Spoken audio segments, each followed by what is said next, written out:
The CS-63 is a tank that many fear within World of Tanks, and rightfully so. That's because it is a rapid medium tank that can get into positions that no other tank would be able to at the beginning of the game to provide support for their team, to be able to get damage out very quickly, and it has the versatility that no other medium tank does within World of Tanks. So let's have a look at what this replay from Whale 20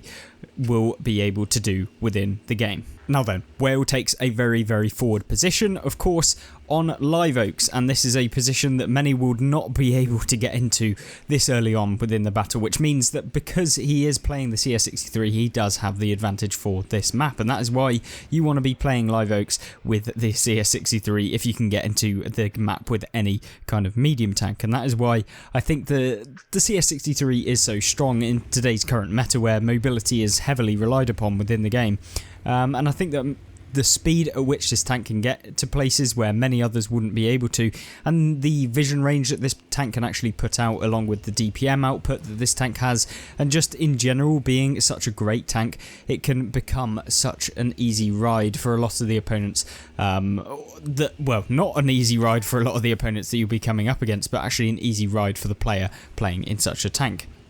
Now, with such a kind of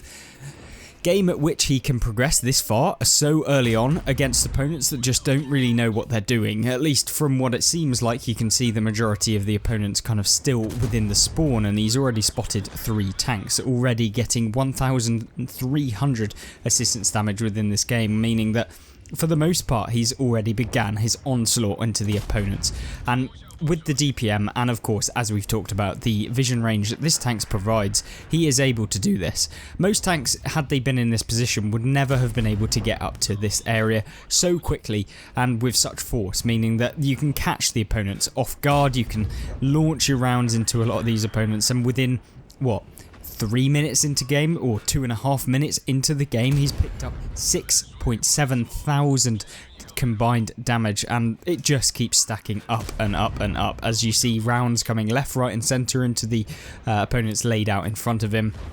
And that's really where the difference between being a kind of fairly good player and being a player that can just push forward and actually being able to with the tank that you have can just make such a massive difference. And you can see here instantly within the game just being a complete bug, and that is why I think the CS-63 is just crazy in this sort of matchup. Obviously he's making a super aggressive play now, he's deciding that spotting damage is where it's at within this game, and you can see him ploughing rounds into the tanks that he's just spotted over on the right hand side of the flank. You see the T103 here, who's made a catastrophic error by missing, and that means that he's able to get around with the true speed of the tank, put a nice round in. He does take one in return, which I'm not that surprised about, but it doesn't matter too much since the T103 is probably not going to be able to reload quick enough to be able to get another one in. Now,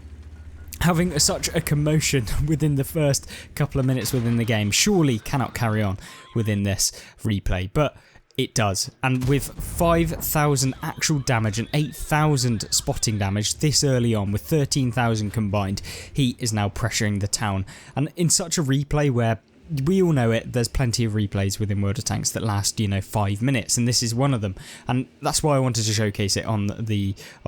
game, and showcase that even in these replays you can be the one that is actually getting the damage, you can be the one that is going to pressure the opponents, and why you as a player within World of Tanks will be able to do this as well. It just takes a little bit of skill, it takes a little bit of kind of map awareness, knowledge to be able to get into positions like this, to be able to push out damage against opponents that just weren't expecting you in a tank like this. And that means that for the most part, playing like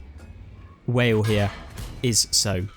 fun. And I think the CS-63 is the epitome of a rusher's tank. I think that as in terms of rushing out the damage, trying to get forward and just produce fun gameplays, that is where the CS-63 comes in. You compare it to something like a Mouse or an E100, which, yeah, they can be competitive, but are they necessarily too much fun to play? No. But with this tank, you can be competitive, you can have fun, and at the end of the day, you can produce results like this where you pick up 15,000 combined damage within 5 minutes, which is just an insane result for the CS-63 and showcases exactly why I believe that this tank, this replay, was deserved of getting showcased on the channel. Of course, if you are interested in checking out more and more replays of tanks similar to this CS63 where people just go absolutely insane, then make sure to subscribe and also check out the videos on screen. You'll see that there is a Concept 1B video that is absolutely crazy. The amount of damage that that man managed to pull off in a tier 10 game in a tier 9 was beyond belief. And then on the right hand side we also have the Turtle Mark 1, which yet again is a crazy result too. Hopefully you did enjoy this video. If you did, make sure to like and subscribe and check out the next ones. Goodbye.